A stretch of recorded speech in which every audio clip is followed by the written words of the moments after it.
A man is known by the company he keeps. कहते हैं कि इंसान अपनी सोबत से पहचाना जाता है। अगर आप का पोर्टफोलियो और आपकी स्टॉक सिलेक्शन सही नहीं है, तो आज हम डिस्कस करने वाले हैं कि आपके जो इमीडिएट दोस्त हैं वो कैसे इन्फ्लुएंस कर रहे हैं आपकी स्टॉक सिलेक्शन के प्रोसेस को। मेरा नाम अदनान सगीर है और आप हमारा चैनल रेडी सेट इन्वेस्ट देख रहे हैं।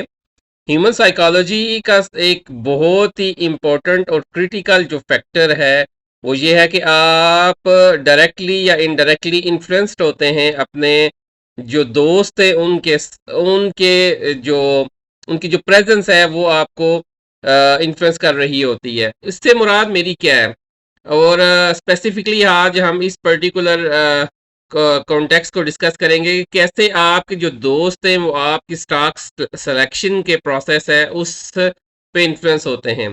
एक बात हमेशा याद रखें आप, और एक बात अपने जहन में बैठा लें कि आपने हमेशा क्वालिटी को देखना है जो भी जिंदगी का डिसीजन लेना है।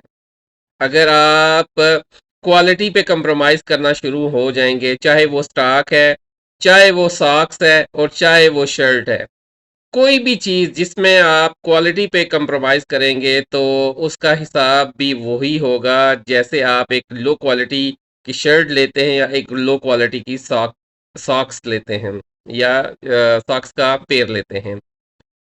तो आपकी जो स्टॉक सिलेक्शन है, जैसा कि मैंने आगाज में बताया आपको, वो बहुत ज़्यादा डिपेंडेंट है इस चीज़ के ऊपर कि आपके जो दोस्त हैं वो कैसे हैं।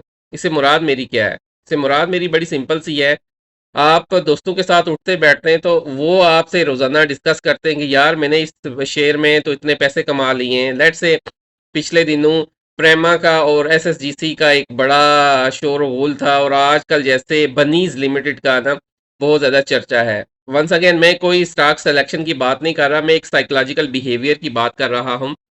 तो अगर आप इन तीन स्टॉक सिलेक्शन के बारे में देखें तो आप एक चीज देखेंगे कि इन तीनों स्टॉक्स ने बहुत तेजी के साथ अपसाइड ली और फिर बहुत तेजी के साथ ही ये नीचे आए। इन तीनों स्टॉक्स का बिहेवियर एक कॉमन बिहेवियर था। अब सोचने की बात यह है कि ये जो स्टॉक्स हैं ये आखिरकार किसी ने खरीदे होंगे और किसी ने बेचे होंगे।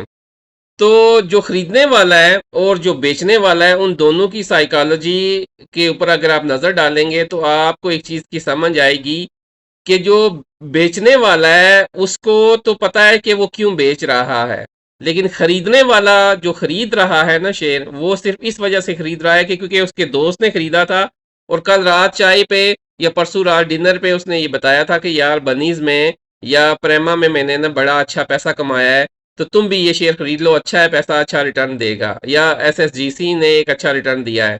तो आप अपना होमवर्क किए बगैर सुबह उठते हैं और अपना टर्मिनल ऑन करते हैं या अपनी जो ब्रोकर है उसकी ऐप ऑन करते हैं, और आप बगैर सोचे समझे उसकी एक लाट उठाते हैं, और लाट भी आप पहली ही दफा वारन बफेट बनते हैं और आपने वो 500,000 की लाट उठाई और बस बैठ के। अब हुआ क्या है, वो स्टॉक आपका वेट कर रहा था। जिस दिन आपने वो लाट उठाई उसी दिन या उससे अगले दिन स्टॉक ने नीचे आना शुरू कर दिया।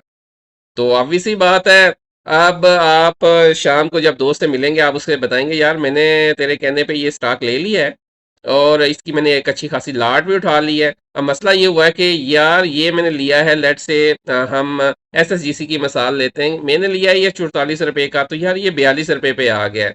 तो आपका दोस्त आपको ये बोलेगा ये कि यार कोई मसला नहीं है, तो उसको होल्ड कर, कल दोबारा या परसों ये 46 रुपए पे आ जाएगा, क्योंकि ये स्टॉक ऐसे ही करता है, क्योंकि इतना एग्रेसिवली ऊपर नीचे जाता है तो कोई मसला नहीं है। वो मसला तब होता है कि जब वो स्टॉक 44 रुपए से आके 28 रुपए या 30 रुपए पे आके रुक जाता है। फिर आप सर पटकते हैं दीवार के साथ, आप व्हाट्सएप पे जितने भी इस टाइम गुरु बैठे हुए हैं सबको आप अप्रोच करते हैं और उनसे पूछते हैं कि आप मुझे बताएं अब मैं इस स्टॉक का क्या करूं। तो मेरे भाई, दोस्तों के कहने पे आप अगर स्टॉक्स खरीदना शुरू कर देंगे ना तो उसका रिजल्ट फिर ऐसा ही होगा। मैं ये नहीं कहता कि आप दोस्तों की बात ना सुने या मशवरा ना करें, सॉरी टू से, मैं किसी दोस्त के और किसी दोस्ती के अगेंस्ट नहीं हूं। मैं ये कहता हूं कि आप अपना होमवर्क करके आए मार्केट में। कभी भी बगैर होमवर्क किए हुए मार्केट में ना आए। अगर आप बगैर होमवर्क किए हुए, बगैर स्टॉक के ऊपर काम किए हुए, बगैर किसी रीजन के आप स्टॉक में आएंगे, तो स्टॉक आपको फंसाएगा ऐसा कि आपकी चीखें निकलवा देगा। और फिर आपका जो कैपिटल है ना, आपका कैपिटल बराबर होते होते ना आपको हो सकता है 2 साल लग जाए। क्यों? क्योंकि आपका यही दिल होता है कि बस मेरा जो 5 लाख रुपया जो मैंने मार्केट में लगाया था, जिस दिन मैं वो कमा लूंगा, उसके बाद मैं मार्केट की तरफ मुड़ के भी नहीं देखूंगा। ठीक है? तो आपकी जो बाकी मांदा टाइम है और बाकी मांदा जो उम्र है ना, वो अपना कैपिटल वापस लाने में गुजर जाएगी। अगर आप किसी ऐसे स्पेकुलेटिव स्टॉक में फंस जाएंगे जो इतना तेजी से ऊपर जाएगा और उससे डबल तेजी के साथ नीचे आएगा, तो आपको रिक्वेस्ट यही है और आपको सजेशन यही है कि स्पेकुलेशन से अवॉइड करें, अपना होमवर्क करें, दोस्तों की बात सुने, लेकिन अपना भी होमवर्क करें और फिर स्टॉप लॉस के साथ आप मार्केट में आए, तो आपका रिस्क जो और रिवार्ड आपकी फेवर में होगा। मैं एक चीज़ हमेशा अपनी डिस्कशन में कहता हूँ कि इस मार्केट में एक ही चीज़ सिर्फ हमारे कंट्रोल में है, वो है हम कहाँ और किस जगह के ऊपर अपना लॉस बुक करते हैं। बाकी हमारे कंट्रोल में कुछ भी नहीं है। तो इसलिए आप मार्केट में आए, अपना होमवर्क करके आए, स्टॉप लॉस अपना रखें कि क्या है, एक टारगेट लेके आए कि मैं इस पर्टिकुलर स्टॉक में आ रहा हूँ तो मेरा टारगेट क्या होगा। उस टारगेट के साथ आसपास अपना पार्शियल प्रॉफिट बुक करें और उसके बाद अगर स्टॉक करेक्शन लेता है तो करेक्शन में अपनी क्वांटिटी बेस्ड ऑन स्टॉक के ट्रेंड के ऊपर इंक्रीज या डिक्रीज करें। तो इसी के साथ हम अपनी डिस्कशन को कंक्लूड करेंगे। अल्लाह ताला आपका और हमारा हामी और नासिर हो। अस्सलाम वालेकुम वरहमतुल्लाहि वबरकातुहू।